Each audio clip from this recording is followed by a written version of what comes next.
I actually tend to believe that we are in an era where we have smartphones and dumb people. This is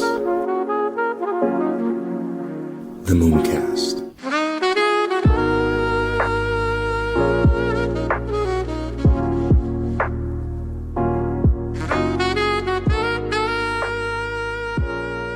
See you, space cowboy. Yeah, okay. Got a little bit of Andrew Tate going on. Oh fuck! Sorry. I don't want to swear, but fuck that, man. Jesus, no. I'm more. I'm more. The future's so bright. I gotta wear shades.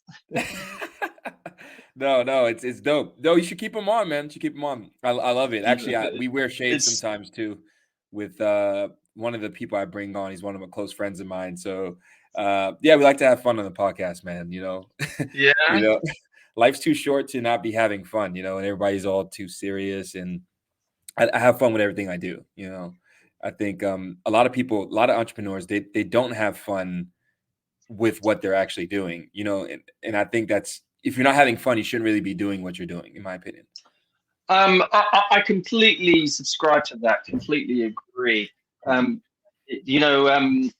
used to work for a large corporate. So I come from a B2B tech marketing corporate environment. I was a senior product manager at Microsoft for a little while, and I ended up as the European marketing director for a company called DoubleClick, which got bought by Google. Oh, wow. But I left because I'd had enough of the politics and the stresses and the strains. And this was .com bubble. So, and I wake up one day and I'm now no longer senior marketing executive in a large US digital advertising and marketing corporation. And my wife says, Andrew, what are you going to do? And I took the view that if I was going to get out of bed every morning and go and work with a company, go and work and do stuff, then my view was that I only really wanted to work in companies or with businesses where I could actually help make a difference. Regardless of what that difference is, whether it be writing a full-on go-to-market business strategy or changing the light bulb in the toilet. If there was a meaningful difference that I could make to that business, then that was going to be my job satisfaction. So that was kind of like my first rule, my personal values. You know how companies have values and mission statements, things like that. So I had two, and that was the first one. And then the second one was that if I was going to, again, if I was going to get out of bed and go and work with people, then I only really wanted to go and work with people that I liked.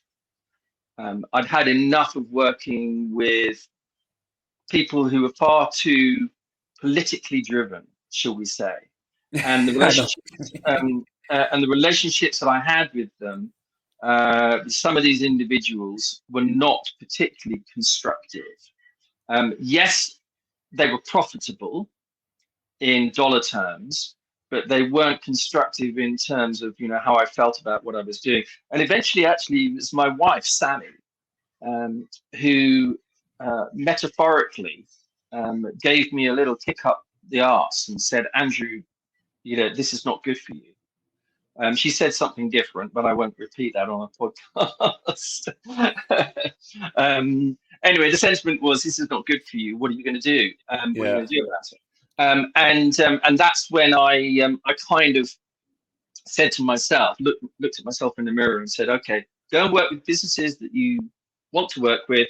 Go and work with people that you want to work with. And by and large, ever since, I've been true to that. Had some failures along the way, and I'm happy to discuss those if that's going to help within the context of what you want to talk about. Had some failures, and most, if not pretty much all of those failures have by and large been because of the personal relationships that have not been constructive.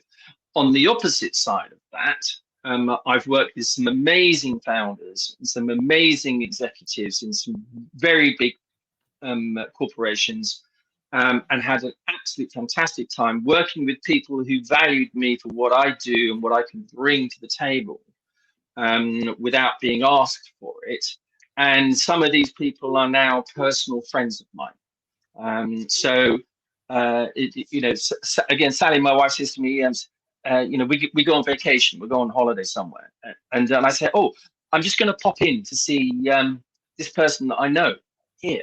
And so I said, Andrew, how do you know this person over here? Just to give you an example, I mean, like in Australia or Singapore or in the US, it's those profitable, meaningful relationships that I have found work for me, and how I approach business and what I do and what makes me happy.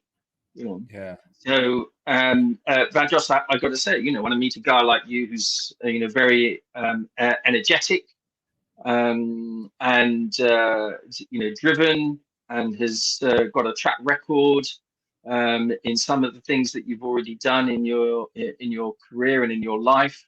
I think here's a guy that I want to learn more from.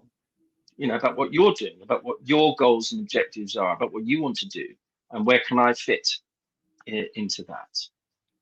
Yeah, absolutely, man. I just want to, before we continue, to talk more about relationships, man, because Mm, for me, I feel like you can't do anything in life if you try to do everything yourself. Yeah, I truly believe that. Like I believe in team and I believe in relationships and I value relationships more than anything else in my life.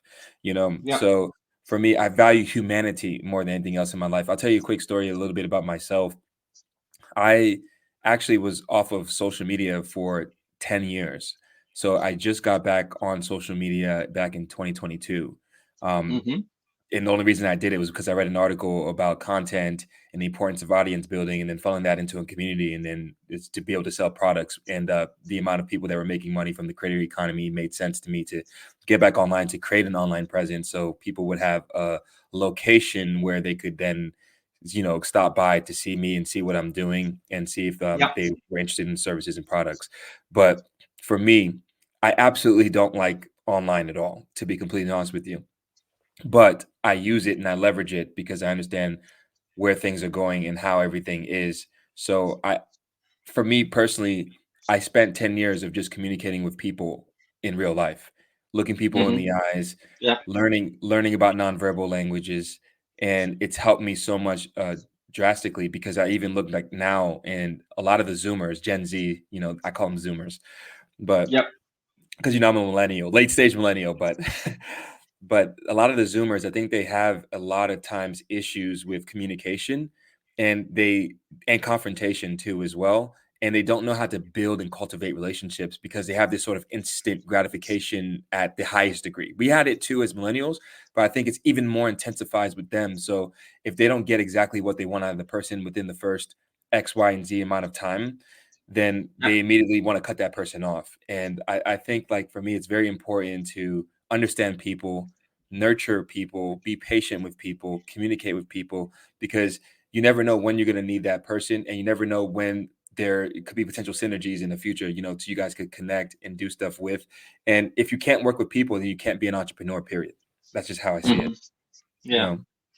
So what's your view on developments like the new Apple headset that everybody's raving about, saying the experience is just the most fantastic thing, when you're wearing this headset? I've not tried one, so I can't speak from direct experience, but I've heard a lot of people actually raving about these things. But also equally on the opposite side of those that are very keen on these kinds of devices, there are a growing number of people, even in the tech industry, saying that actually we're not sure if this is such a great development for people to interact with each other, Yeah. because we lose that face-to-face, that personal connection. Yes, of course, you and I are talking on a virtual conference call, and using one of these headsets would probably be no different, and you can certainly make video calls using these things.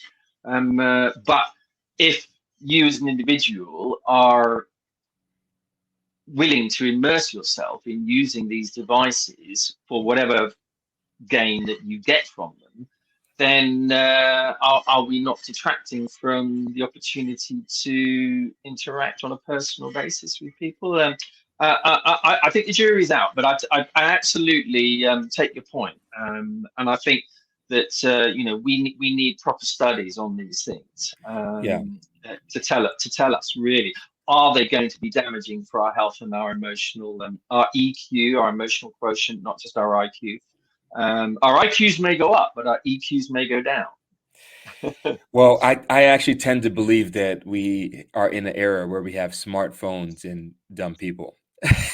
And some people may disagree with me on that, but I just see, because look, I already think that we're already in a version of the metaverse. Like me and you talking to each other right now is a version of the metaverse. It's just kind of 2D oriented, right? Mhm. With like you Yeah. go to your app, your LinkedIn, your Twitter, your Instagram. It's a 2D version of the metaverse.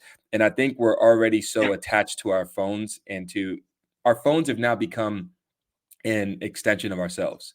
They're no longer a tool.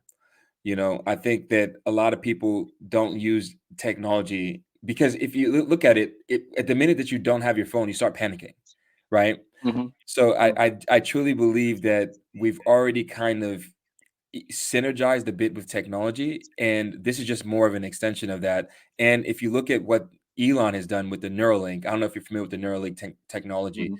Mhm. but Mhm. they FDA approved human trials, I believe, in May 2023, and then Yeah. the first human just finished with the trials, and I'm waiting to see. I didn't see any of the data sets, but I heard it went pretty well, and so I foresee a future actually where that becomes extremely competitive. Because here's the thing, right? If I can implant a Neuralink into my brain, and I now have an intellectual advantage over the rest of the population, well, then other people are going to want that too, or they're going to be left behind. And Mhm. I actually think this is, I know it sounds pretty scary, but this is where I think things are going to go, because people are going to see the new tech, the new technology, and how it's helping them and giving them a strategic advantage in the marketplace. And they're going to Yeah. also want it too. And it's going to become the norm, similar like what happened with the smartphones. Indeed. Again, I can't disagree with you on that particular point. I'm a partner in a business called Obsolete.com, which is all about helping founders, business people, and their teams and their teams in particular, understand what the opportunities and the threats of artificial intelligence are. And we're a business that's all about helping these companies stay relevant and mitigate against them becoming obsolete. What we say, FOBO, not FOMO, fear of missing out. We say FOBO, fear of becoming obsolete. More and more Whew. businesses are afraid that unless they do something about artificial intelligence, then it is more than likely that somebody's going to come along and eat their lunch. I don't know if you're familiar with that phrase from the tech industry, Yes, but of somebody's going to course. come along and that business will ultimately is at risk of becoming obsolete. The problem is the founders just don't know what. They know why, which is the first big question that they have to answer, of course, but they don't know what and they don't know how. And this is what Obsolete.com is all about, is helping these businesses understand what they need to do, how to do it, how to train, educate, upskill their people, etc., etc. The key point about Obsolete there is that we're not trying to replace people. We're not trying to replace humans. We're trying to augment. We call it augmentation, and that's the whole premise of the business, Obsolete.com. Really, when you talk about people and businesses just getting a strategic advantage, That's very much how we see artificial intelligence in the eyes of obsolete.com for these businesses, is that unless you embrace artificial intelligence, your strategic advantage may be eroded, if not completely trashed altogether. And we have a saying, we have a phrase, we call it outrunning the bear. You may be familiar with this. Two people running away from a bear, hunting them down, and the first person stops to put on a pair of trainers, and the second person says, "Why? What are you doing? We're going to get away from the bear." And the first person says, "No, I don't need to outrun the bear. I just need to outrun you." And that's where we see artificial intelligence in particular, with Obsolete.com offering that enablement. It's an enabler for businesses to try and maintain that strategic advantage that they may be looking for, or to generate it in their particular sector or in their particular business. Of course, the challenge comes when you start marrying up these various different technologies, like we've already discussed, hardware devices taking over our lives.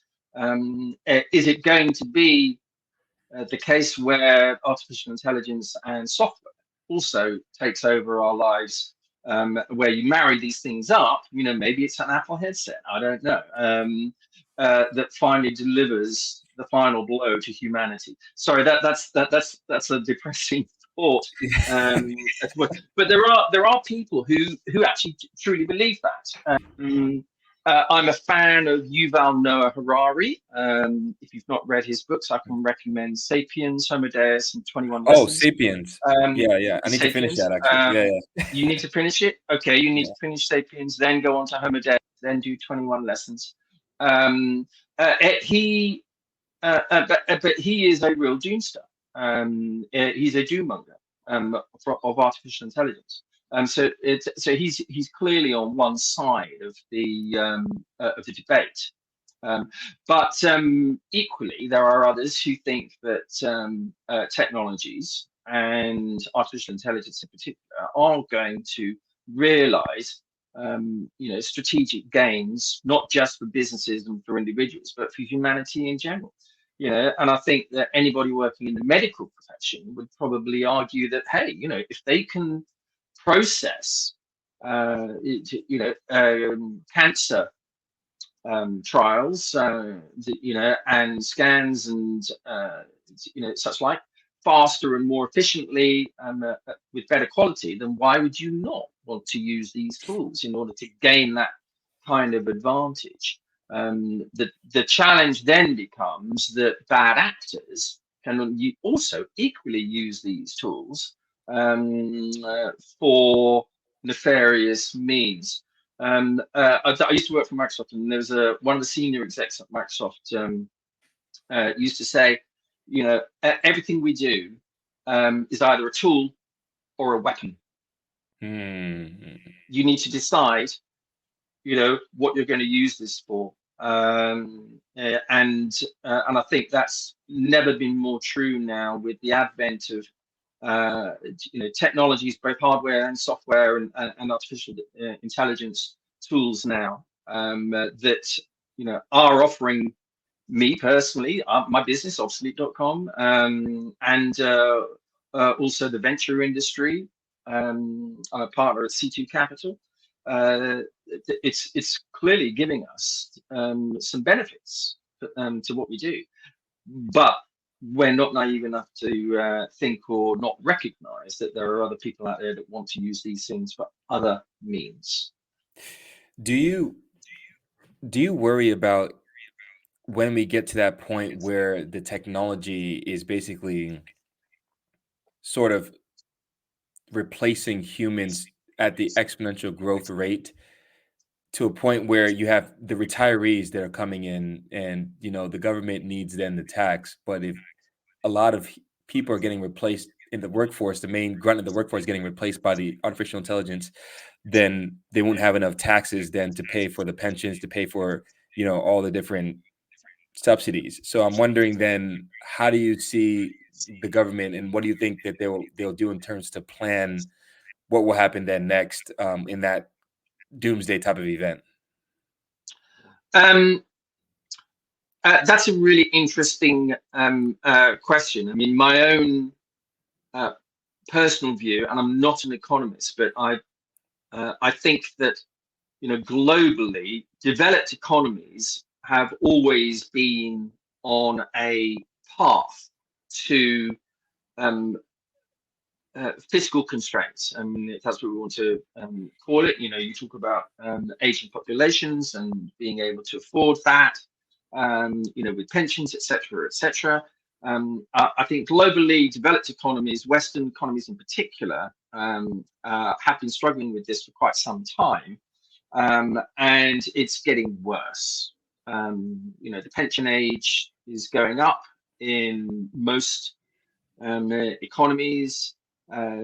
Japan, I haven't read latest studies on this or reports, but from what I understand, in the past, Japan has struggled with an aging population and trying to figure out how it's going to afford to, you know, to keep their population healthy and living, you know, in comfort.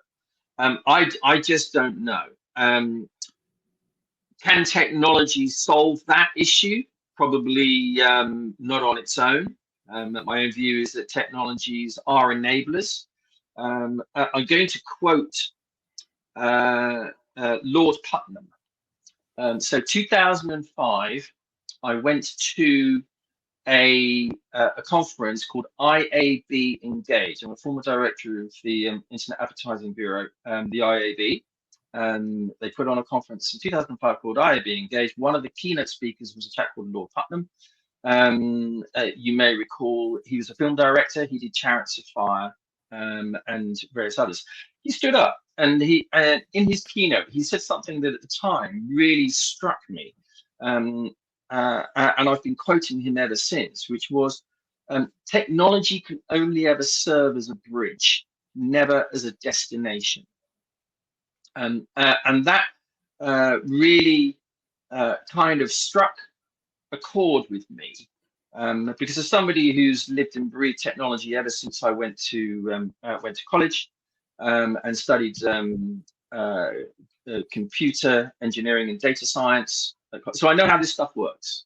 You know, and now, although it was a good few years ago, admittedly, that I was at university, but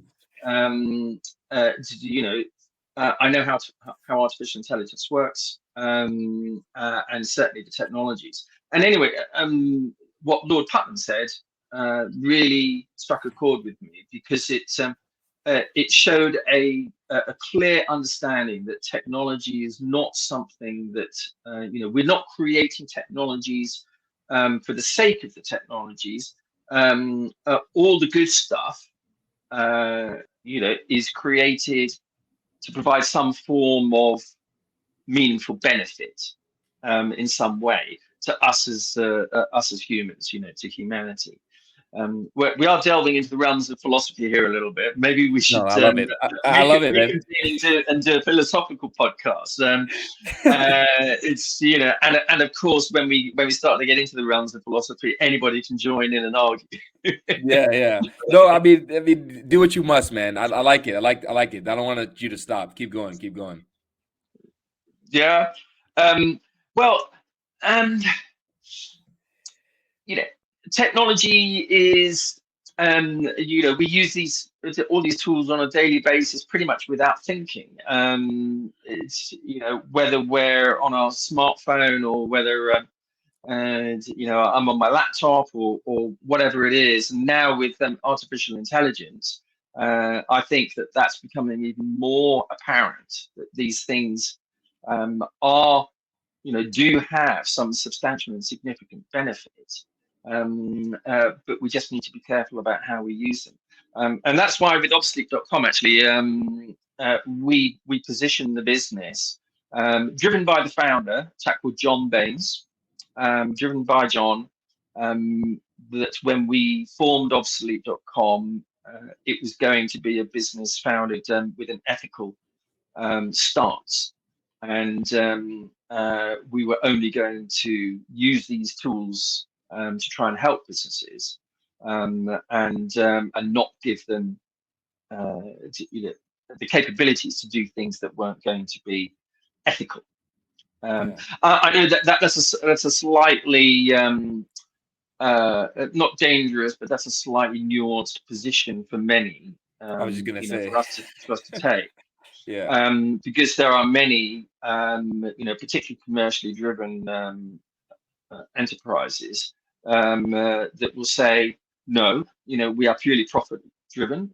We are a commercial enterprise. We have shareholders and stakeholders, and we have investors whose demands and needs we need to satisfy. So we are going to do everything and anything we can to gain that commercial and business strategic advantage. I don't see anything wrong with that, but I do think that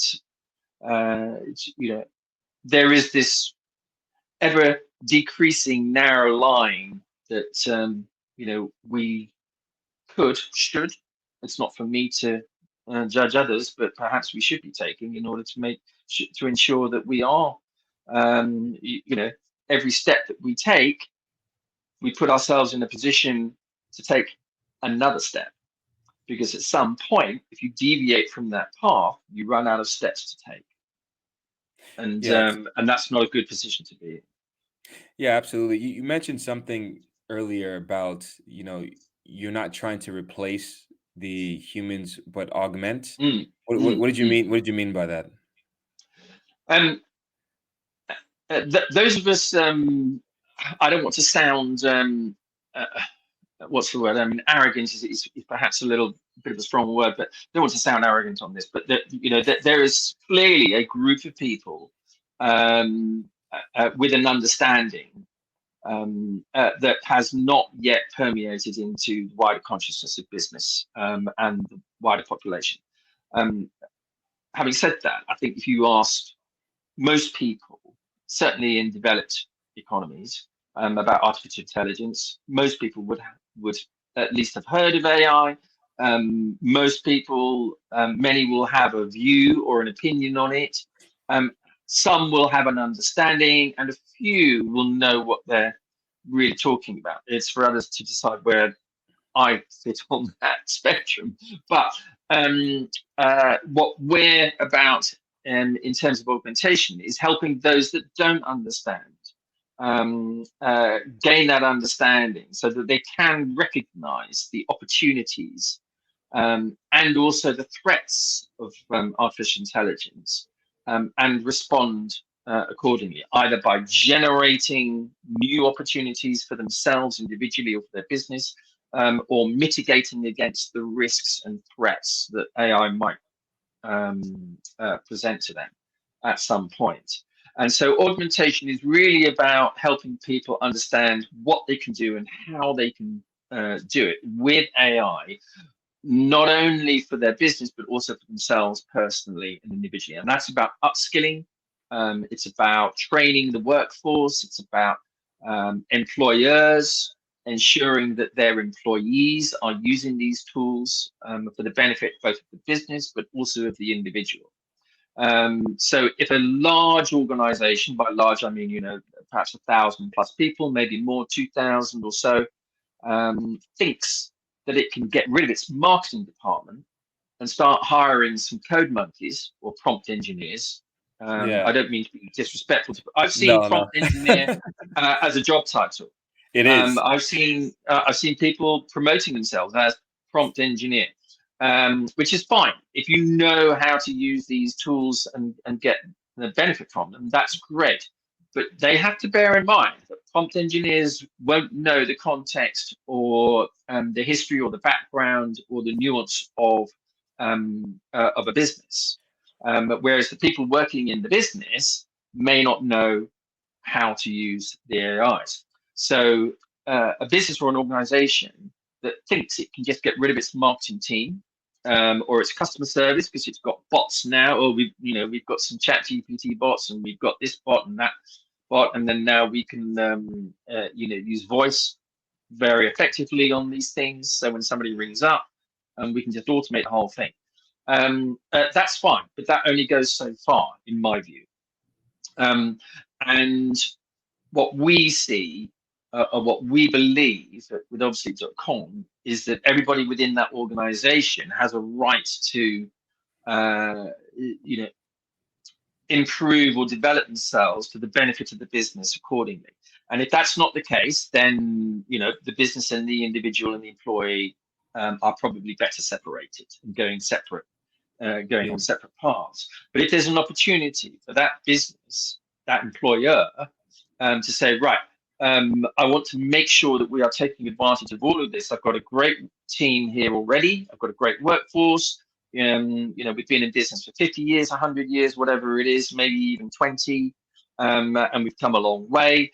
I can't just bin everybody. I can't just fire everybody, because if I did that, I'd just be left with one person, and that would be me. And I'm not going to do everything. Yes, I can do certain things with these tools to automate, many of the business processes, but I'm still going to need people who understand what it is in order to keep the business functioning, and to do the work that is going to help us generate the opportunities that we want to benefit from. So it's about training people, it's about educating them, it's augmenting them with the skills and the understanding of what artificial intelligence is about, and specifically what they can do directly to help themselves within their particular roles, functions, jobs, etc. Now, there are some caveats to this, of course. I mean, somebody might turn around and say, well, what about manual workers? And therein lies a very strong reason for people that are running businesses that have a requirement for manual work to continue to do that. But that's not to say that robots and other hardware devices won't be able to assist or help. I'm thinking specifically in things like agriculture, where for hundreds and thousands and tens of thousands of years, it's been people that have harvested the land. And now, we're at a point where a significant amount of agriculture is being managed, or at least the robots are taking over to go and do the harvesting in the fields. That's not a bad thing. It means that the people that were previously out there harvesting in the fields can be better employed doing other things, and you train them to do jobs and skills within the business that otherwise they wouldn't be doing because they'd be out in the field. So that's what we mean about augmentation.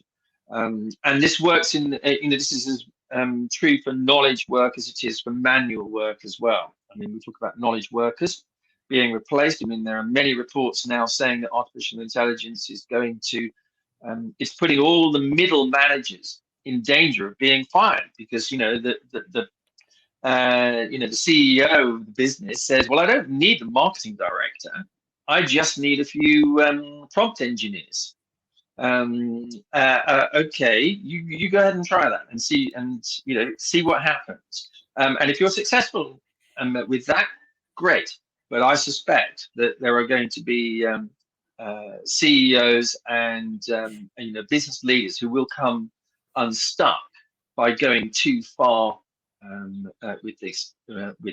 So better to take an approach that helps your knowledge workers understand how these tools can be used. And yes, you may need to shuffle people around and move them here, and we'll slim down that department over there, but we need to grow this department over here. So I do think it's not about just replacing people, firing the people that you don't want in the business because you think that you can automate those processes. It's about upskilling them, re-educating them, retraining them so that they can be more, equally as profitable, if not more so, in other parts of the business where they can generate and derive more opportunity and benefit for the business. Hey bro, I'm just trolling is something that will not just challenge your perspective, but also touch your heart and soul. It's a book that defies convention, blending art and literature into a thought-provoking masterpiece. A reflective piece of provocative art that tackles societal constructs from angles you've never considered. Hey bro, I'm just trolling delves into the very essence of our existence. It questions the technology that surrounds us, challenges our notions of beauty, stares unflinchingly into the eyes of death, and questions the boundaries of freedom. It scrutinized the educational system that molds our very future. This book is a journey, an exploration of shared human experience, and it's a work of art that refuses to be confined by tradition. It's a canvas painted with words, a melody of thought, and a testament to the power of creativity in a world dominated by algorithms and data. Visit moonboycapitalventures.com and get your hands on Hey Bro, I'm Just Trolling today. It's not just a book, it's a movement. Now let's jump back into the show. Yeah, does that kind of Yeah, make sense? yeah, it makes Yeah. absolute sense. I appreciate the breakdown, but I was going to ask you, what industries do you see that are the most reluctant to want to then adapt to artificial intelligence versus ones that are more forward thinking? In fact, actually, I probably picked it's, two of those examples already. It is legacy traditional businesses and industries, particularly those with manual work, that are perhaps a little bit more resistant and reluctant to technological change. I don't want to start picking on industry sectors specifically, but those that are perhaps Logistics. well, okay. Let's talk about logistics. I mean, shipping. Yeah. You can't you can't use an AI to ship product. You can use it to administer and manage shipping the product. But how are you going to get your Amazon parcel delivered from halfway around the world unless it's physically put on a ship and That's what the robots come travels in. travels the seas? This is where the robots come in. So yes, but that's a different thing. These are not AI is the, if I can use the term, vehicle, pun intended, for the transportation and the logistics of the shipment. But it's not being driven by. Actually, that's probably the wrong way to say it. The AI is augmenting the logistics process and managing it rather than as the fundamental part of what that logistics is.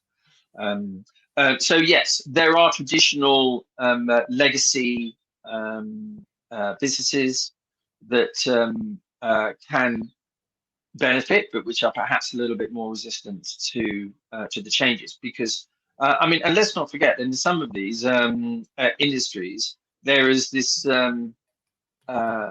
mantra that, well, this is the way we've always done it. We've always done it this way. Why should we change? That change is going to be painful. That change is going to hurt.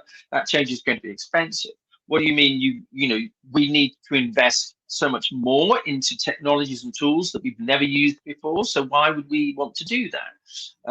So there is resistance, and that is largely down to the people within them. And also, let's be fair, it's what we also in the tech industry would call stiffware, not software or hardware or firmware, but stiffware.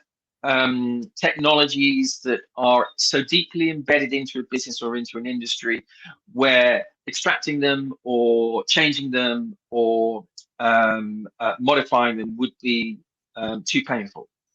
Yeah. So the industry and the business gets stiffed by the wear.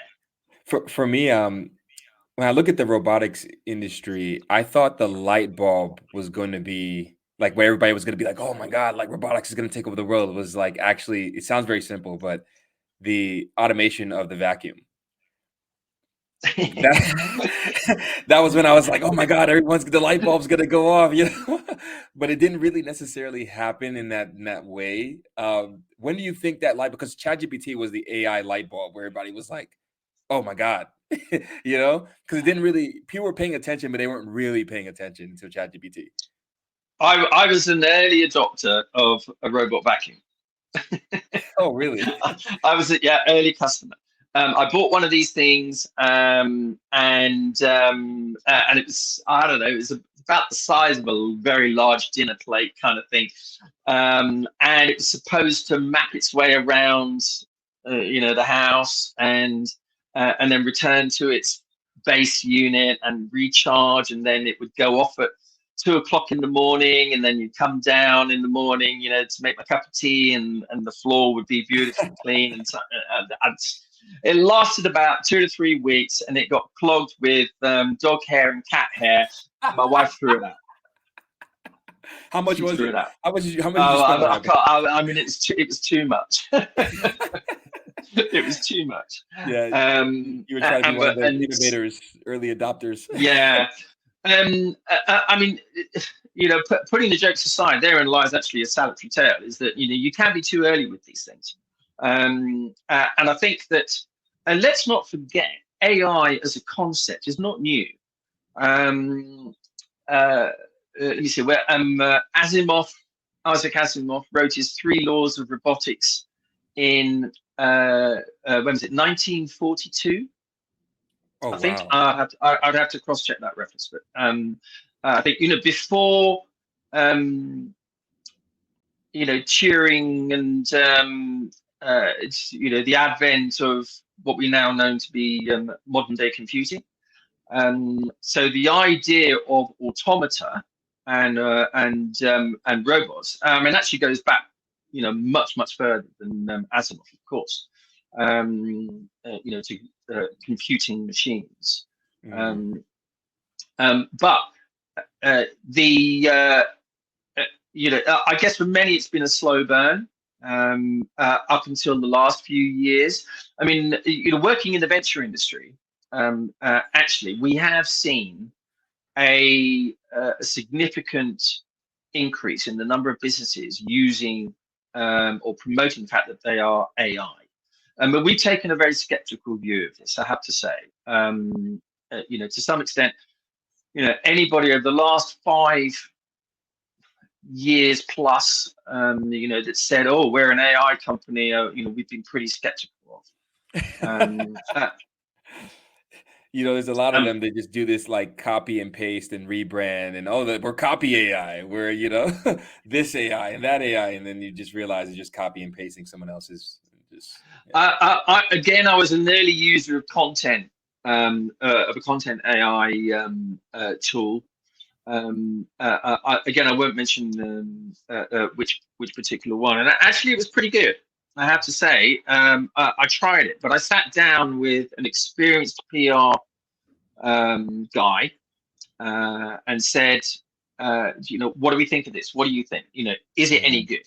Can it generate content for marketing purposes, which is what it was positioned as? And actually, the PR guy came back and said, actually, it's not bad, but it's just nowhere near hiring an experienced PR exec to generate the content. You're still going to have to read everything, all the output. Yeah. And that, by and large, in my view, certainly in the commercial world, is still the case. When was that? We generate a lot of stuff. Oh, again, this is probably about 5 years ago, something like that, maybe. Yeah. Now these things have got much better, and with Obsolete and also with C2 Capital. With Obsolete, we generate a lot of content, briefings, reports, analysis. We want to do due diligence on for a company with C2 Capital. We feed all the data points and all the references into some of these tools. The usual suspects. ChatGPT for research and analysis, and then whatever comes back, we might throw it into Claude for content generation. But we have to proofread. We have to go through some of this stuff. I mean, to spot the glaring errors, the hallucinations of these things. Yeah. But also because we have a tone of voice. With obsolete.com, we have a very clear tone of voice. And whenever we generate something, we have to really make sure that it's not, whatever is being generated fits with how we want it to be presented, to the client or to the industry, or in blog posts or white papers, whatever it might happen to be. And actually, because we're dealing with some fairly complex issues for clients when we're advising them on AI, some of the stuff that we generate actually is overly complex. And I'm a marketeer, even though, as I said, I've got a professional qualification in the tech industry. I actually went into sales and marketing fairly early. I liked programming, but I was never going to be successful as a software engineer. I was far too interested in the business side of things. So I went into marketing, and as a marketeer, I think that we have to be conscious that when we're generating stuff using AI, it just needs to be within the context of what we want to say and how we want to say it. And that means you need guardrails. That means you need to try and keep the boundaries and the guardrails in place so that these tools don't go off on a tangent and start spitting out stuff that doesn't make any sense at all.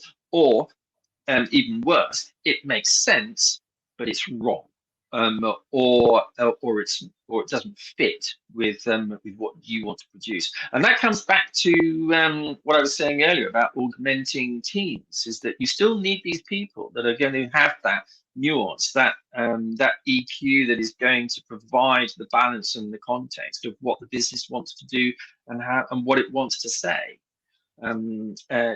Yes, these tools are going to be are great, not going to be great, are great already at generative AI is just, I could sit here all day playing with these tools. I'd never get any work done. I'd just be like in awe of what I can produce. What, I can do that? Really? Yeah. That's amazing. But I'd never get any work done. I'd be the world's most unproductive person sitting here playing with these. Having said that, I'm pretty sure there'd be competition for that role. Yeah, for sure. I've known a lot of people that just death scroll all day and, don't really do a lot of stuff with their lives. So I'm sure there's a lot of competition for that. Which I guess, as somebody who's spent 10 years off social media, you can really appreciate, the time suck of not just now social media, excuse me, but of AI. Yeah, absolutely. And also, so I want to shift over and ask you a little bit of a personal, but not too personal question, but just Yeah, sure. do you have any kids? Yeah, I've got 2 kids. How old are they? My daughter is 23 and my son is 20. Do you Now, worry? here's the thing. Let me just tell you something very quickly, which is personal. So maybe this might get to where you were getting from. My daughter, when she was at school, she was good at languages, really good at languages, and not so good on the maths. But I'm sure she won't mind me saying that. I hope she won't mind me saying that. And when she got to that age where it's kind of like, Mum, Dad, I'm starting to think about, which A levels I should do. I really enjoy doing this. I really want to do that. But where is this going to, what do we think about, future life, future work prospects, etc. And I can distinctly recall saying to her, so she would have been about 14, 15 at the time. So we're talking, 8, 9 years ago. I said, look, the world is moving away from hard skills. The world is moving to soft skills. People that have an understanding of how other people work, will have an advantage in being being a member of the human race. I mean, like we were just saying earlier, and to me that meant that for her it should be focus on the soft skills of where you're good, and don't worry too much about the hard skills. Yes, you need your maths. Yes, you need your sciences, etc., to go to university, and so on and so on. But if you have an understanding of how people work, then that would probably be a good thing. And that's a path that I don't know whether it's because of that discussion or that advice that she studied psychology, and then she went to university to do child psychology and child studies, youth studies, and then now she's doing teacher training, and she wants to be a teacher. So absolutely fantastic to be someone that actually wants to go and do something like that, to be a contributor and an educator. I think is an absolutely noble thing to do. Now, let me just give you the flip side of that coin, which was when I was 15, 16. Now, I was good at maths, and it was my dad at the time who then said to me, Andrew, this computing thing, I think this might be might be a good thing. We're talking 70s. I went to university in the 1980s, early 80s. Yeah. And at the time, so computing wasn't particularly widespread. We certainly didn't have personal computers. We certainly didn't have mobile phones, etc., etc.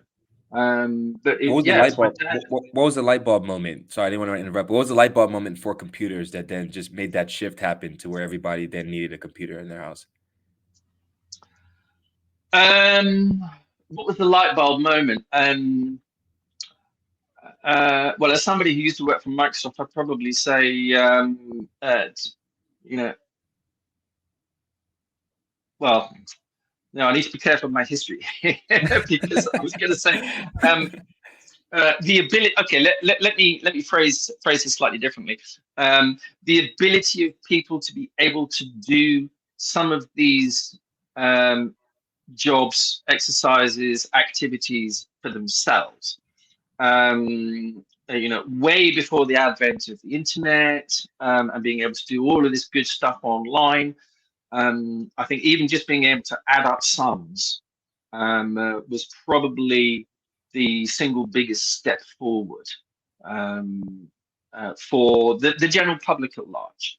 I'm not talking about for the computing industry. For the computer industry, I mean, it was probably the ability to program, compile, and run programs that could actually do something. As a computer science student, I mean, probably the first program I wrote was Hello World. Yeah. Print screen Hello World. I mean, Yeah. woohoo! It's like everybody HTML. Yeah. Now, I mean, very quickly. I mean, this is off on a tangent on my history, but when I was at university, we had to code programs by hand on code sheets in pencil. Oh wow! And then submit the coding sheets into the typing pool, which was on the third floor.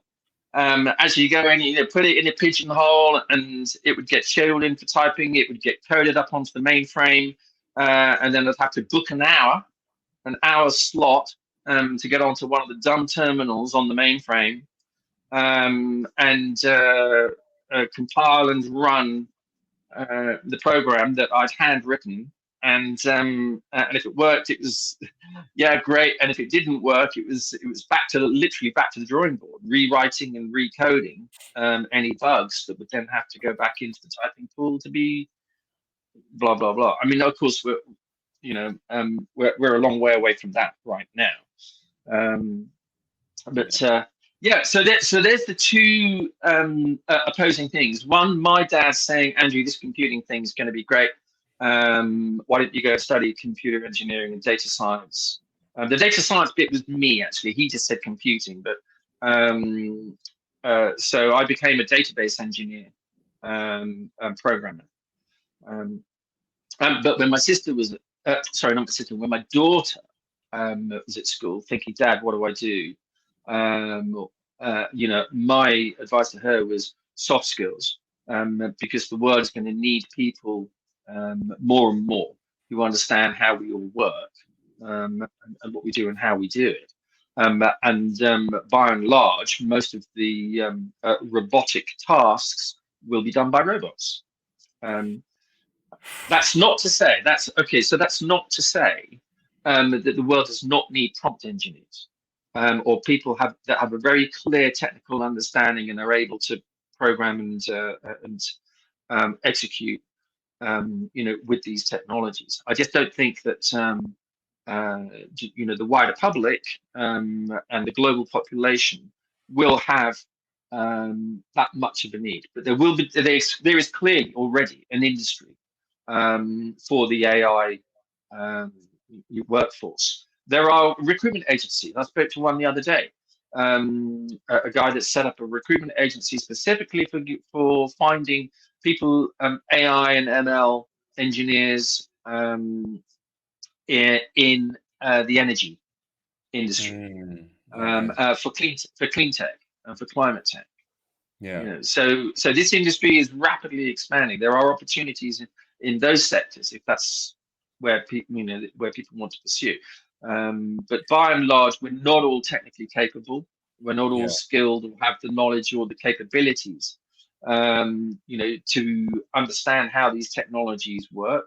By the law of averages, the bell curve of understanding Yeah. means that there are going to be people on one end, at that end of the bell curve that are, capable and have that knowledge and understanding, and then there are people at the opposite end that are just going to be completely, I got no idea. Yeah. Yeah. And then in the middle there's the rest of us.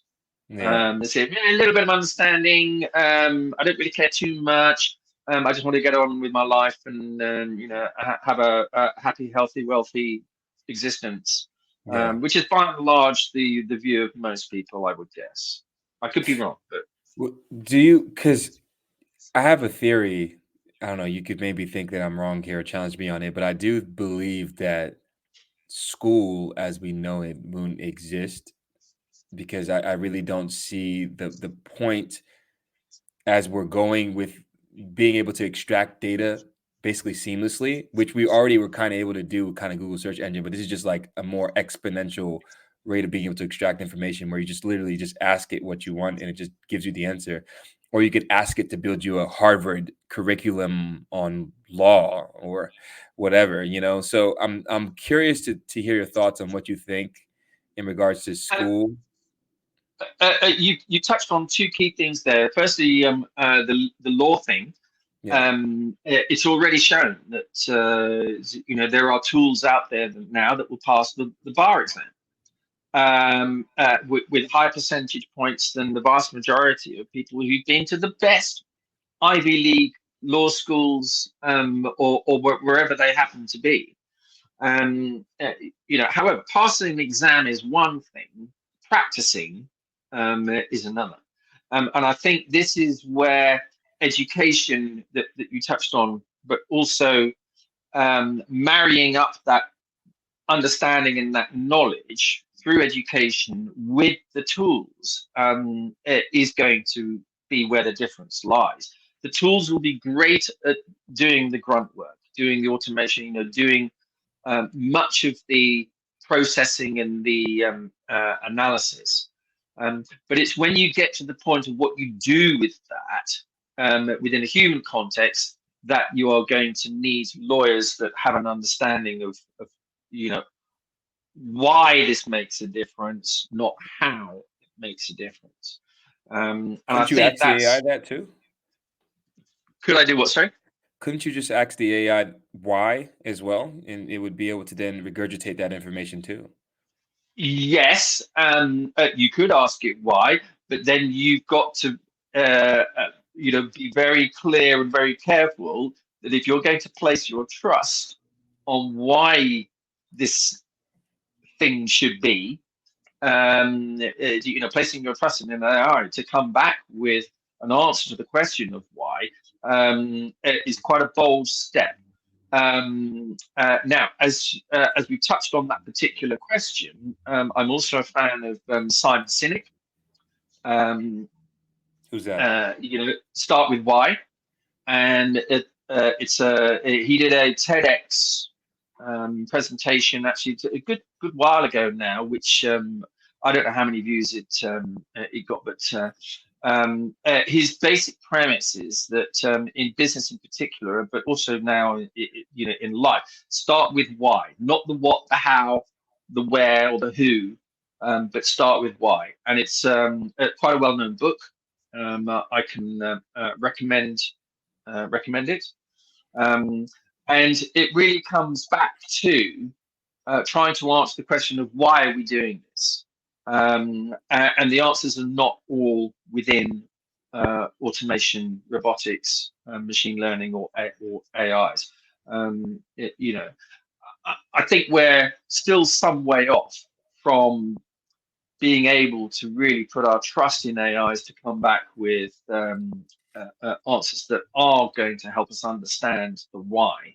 Yeah. And that's why my personal belief is that we do still need to have this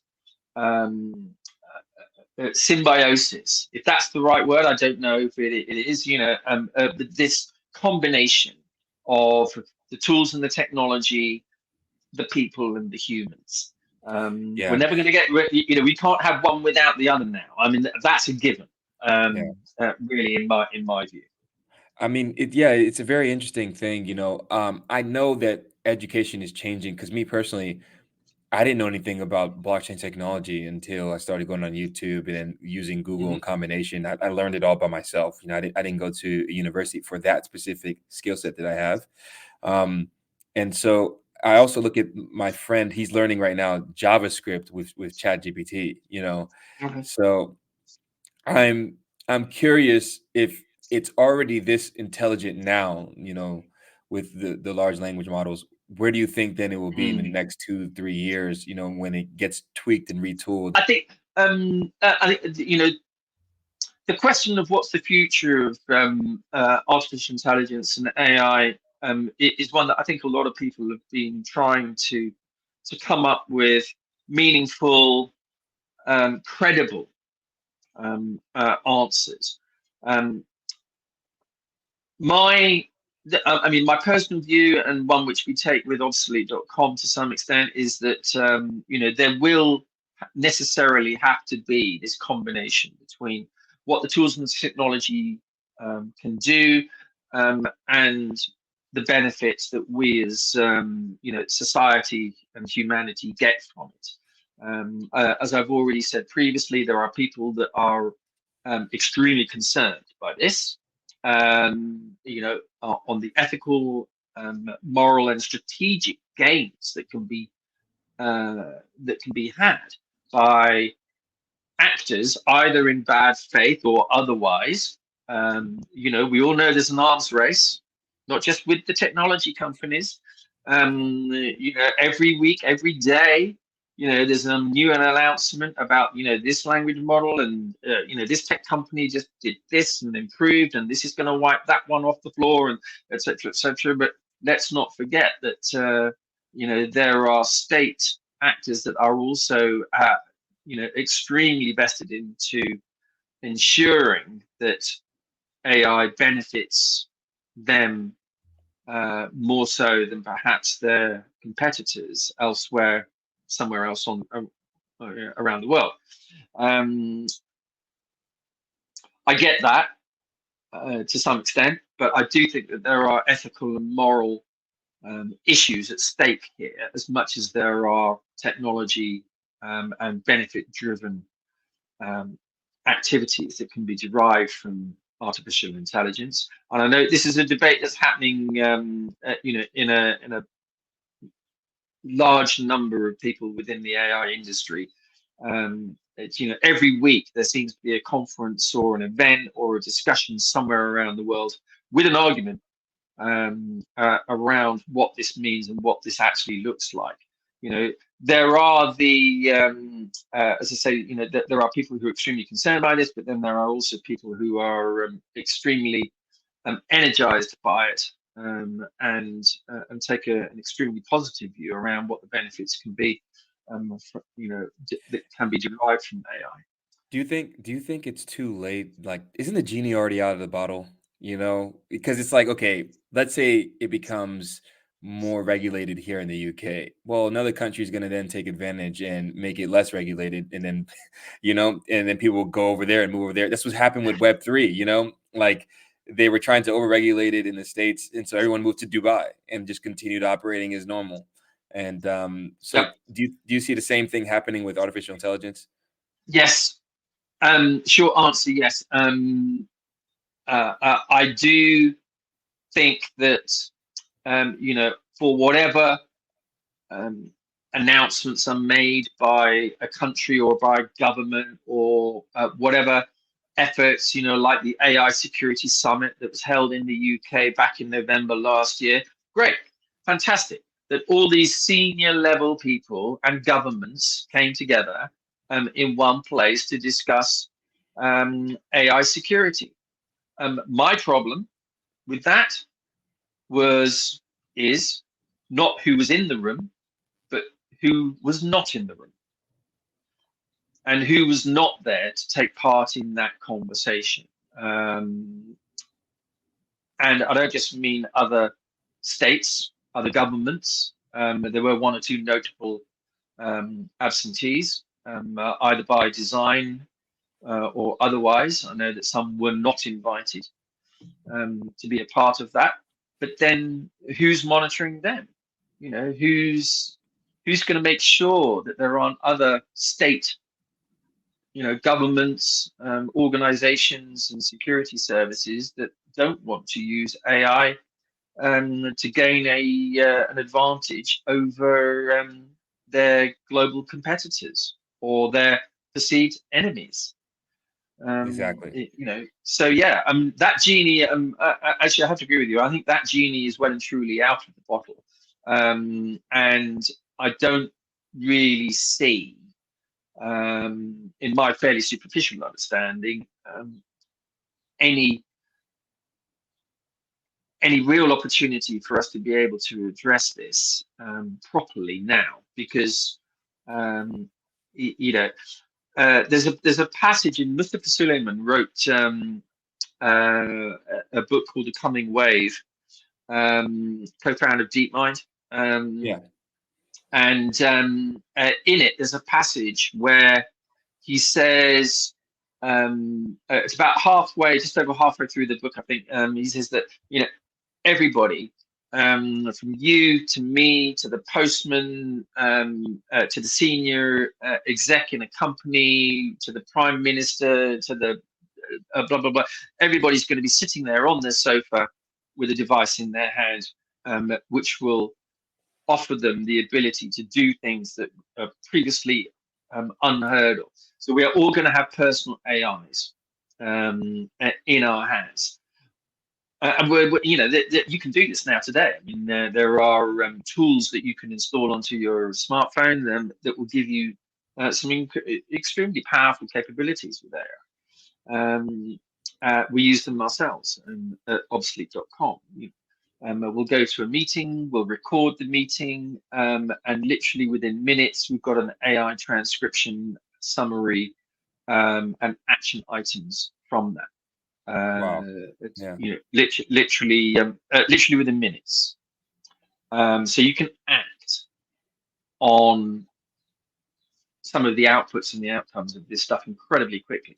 Anyway, so in that regard, genie out of the bottle, then yes, I think that is the case. And there are those people who, are prophesying or actually even describing what you can now do today as being a part of the near-term future. I mean, God knows what the medium to long-term future looks like with this. You know, don't ask me to even think about predicting what's going to happen tomorrow, next week, whatever. Yeah. You know, that then becomes a challenge for business, you know, trying to forecast and plan for eventualities that you have absolutely no idea what's going to happen. You know, it used to be the case, you know, what's your 5-year plan? You know, you sit in front of a hiring director, an HR director. You're going for a job interview, and the HR director says, Andrew, where do you see yourself in 5 years' time? You know, and you'd come up with some answer about running the company, or you know, whatever. Now it's, you know, that's a meaningless question, because nobody you know, could possibly have an answer to that, other than perhaps what your personal goals and views might be. But in business, you know, this short-termism now that we are experiencing is both an opportunity, it has to be said, if you can react fast enough and quick enough and efficiently enough Yeah. with AI, then you give yourself an opportunity to gain that strategic advantage that we discussed previously. But also equally at the same time, it becomes increasingly difficult to forecast and plan for any kind of like long-term future. So my final question before we go, I wanted to shift over to the AI girlfriends. So I don't know if you saw, like, I saw that there was a girl and she was making millions, you know, having a whole bunch of AI, well, Yep. boyfriends, and she was using AI, you know, to Mm-hmm. leverage AI to make um, text messages and stuff with them and communicate back and forth. So Yep. what are your thoughts on where you think this is going? Because, okay, so the older generation, when I was you know, when I was growing up and everything, they used to think, when I say older, I mean like the baby boomers, they would see it weird, you know, if there was like interracial dating. And I fear that my generation, millennials, when we get older, we're going to see that it's weird that people are dating robots. And I don't know what you think about this, or how you see the landscape of the AI being able to synergize and being able to subsidy the hole in a lot of people's hearts, because there's a lot of loneliness. I know there's a loneliness epidemic that's going on now, like in the UK, and I don't know where you see things going in that regard. And also, if you look at it too, people are already falling in love with photographs on the internet. You know, they see someone post a picture, and they fall in love with that person based off of the pictures that they post. And so, do you see the AI being an extension of that and increasing this demand exponentially over the course of time? Okay, so there's quite a bit to unpick there. Firstly, the sex industry has been you know, a part of humanity ever since. That's never been any different. I mean, you know, academics in the sex industry, you know, might argue this and might argue that, but to my layman's understanding, you know, and the industry has always been there to satisfy people's needs, wants, desires in whatever way, shape, form, or perversion they choose. Yeah, it's um, crazy you out know, there. and you know, the digital world hasn't changed that. What it's done is it's offered alternative opportunities, both for people to experience and satisfy their needs, but also to generate opportunities for people to create revenues, you know, generate benefit from it. Listen, as somebody who's worked in the digital advertising and digital marketing industry for a fair long time, I can tell you that the one industry that does this better than anybody else is the sex industry, the porn industry. Yeah, Does digital and online, and you know, has done social media far better than anybody else. You know, every other industry is following the porn industry You know, to a large extent. they were the one of the few companies that didn't go broke during COVID, so they actually Yeah, increased yeah, yeah, yeah. in profit. So Yeah, you know, Christ, if I hadn't been so embarrassed by it, I'd have been phoning my broker to say buy Pornhub. You know, it's true. Hey, they increase in um, profit margin. So joking aside, I mean, yeah, that we at C2 Capital, we have seen a number of content creator businesses. Actually, we've not worked with any, but I myself have actually advised a content creator business.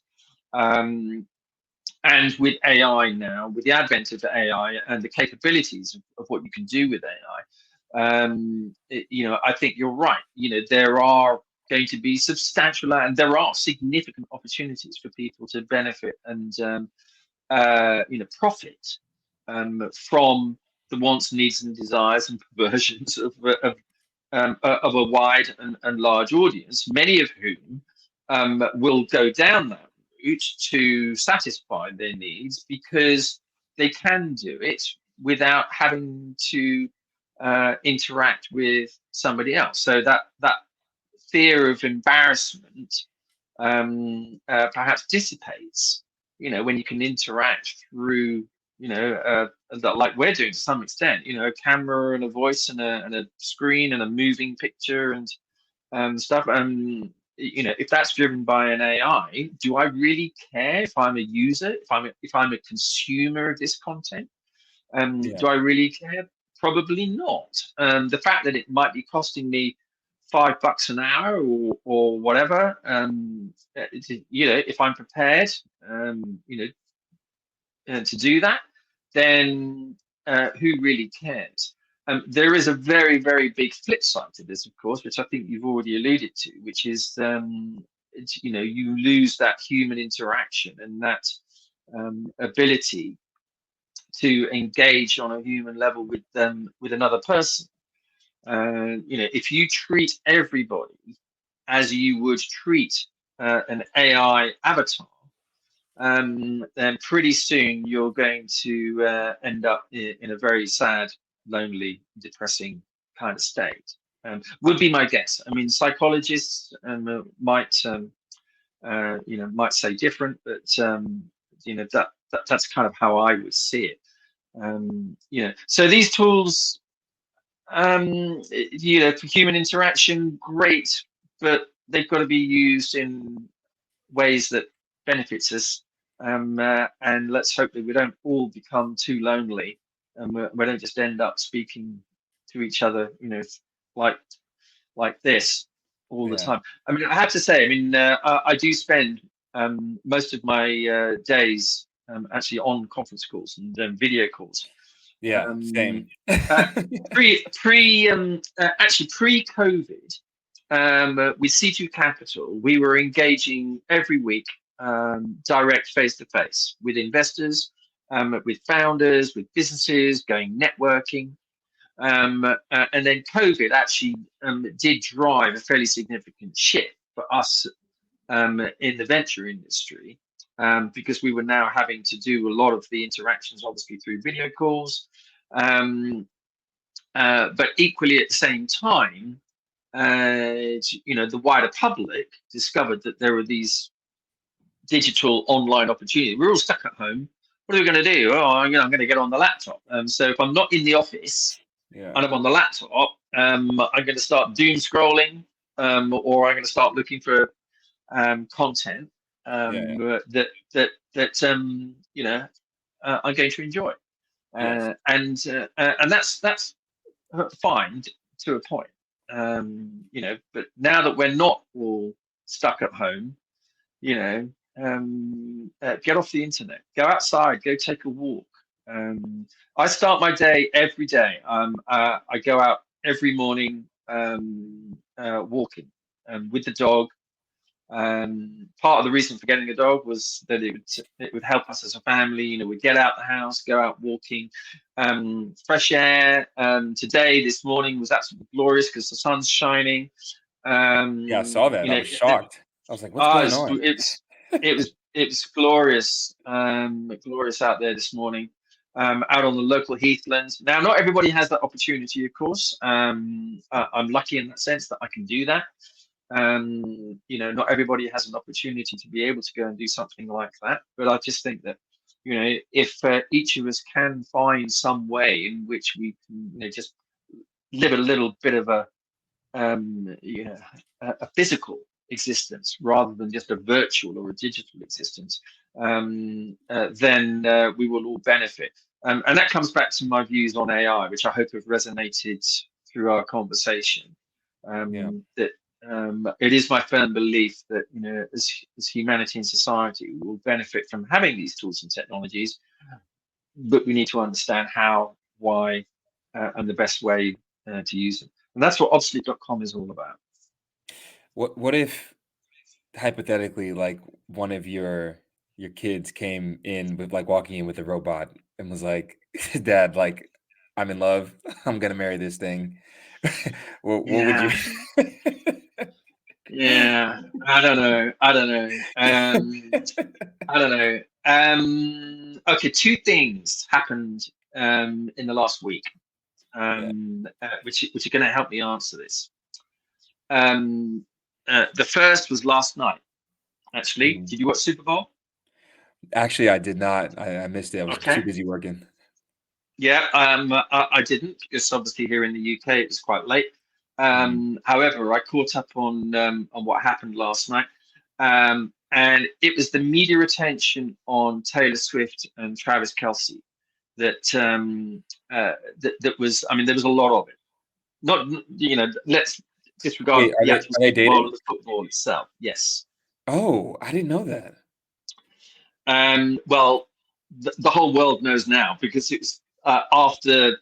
I hope I'm not going to spoil the result for you if I say that the Kansas Yeah, City please Chiefs don't. won. Don't. Oh, Oh, it's all good. It's sorry. all good. I'll watch the replay anyways. I'm gonna watch it. It was quite an amazing game, apparently, by all accounts. I haven't watched the replay. Anyway, most of the coverage post-event centered around Taylor Swift and Travis Kelce, and it was their. It was how they reacted to each other immediately post-event, post-game. That kind of really said something about the relationship that they have with each other. And now I don't know. I'm not friends with either of them. I did try and call Taylor the other day and say, "Hey, can you do a gig for me?" And anyway, I got a blank. I got a blank. No, I'm joking. No, but even in just some of the coverage, it was obvious that their relationship is that much more than just two superstars of their particular worlds. And that's it looked like it has real meaning. And the second thing actually took place last week, which was the Grammys. I don't know whether you saw the performance of Tracy Chapman and Luke Combs doing a song called Fast Car. No, Look I it up. didn't see that either. It is. There is a backstory which I won't go into, but you can just tell from the performance. So they're doing a duet, and you can just tell from the performance that both of them are so completely immersed in the experience of performing together. You just look at their faces, and you just tell they're both radiating a joy, a human joy in performing together with each other. And it just comes through the screen. If you go and watch the performance, it's quite a joyful thing to watch. And it's generated a huge amount of response and coverage because of that performance. And it's not because it's a great song and it's a really good performance. It's generated the attention because of the very thing that makes us all enjoy things like that. It's the humanity of it, and you can see that from both of them together. So if my daughter were to come home with a robot, or my son were to come home with a robot, I'd say, watch this by Tracy Chapman and Luke Combs. Watch this with Travis Kelce and Taylor Swift. This is what you need in your life, not a robot. You need this kind of human connection with the relationships. At which point I get accused of being an old fart. Dad, that was yesterday. No, today we do it this way. That was yesterday, Dad. Yeah. You and Mama yesterday. We do it this way. Just as a parting, point on that front. I mean, I'm very lucky that I still have both my parents alive,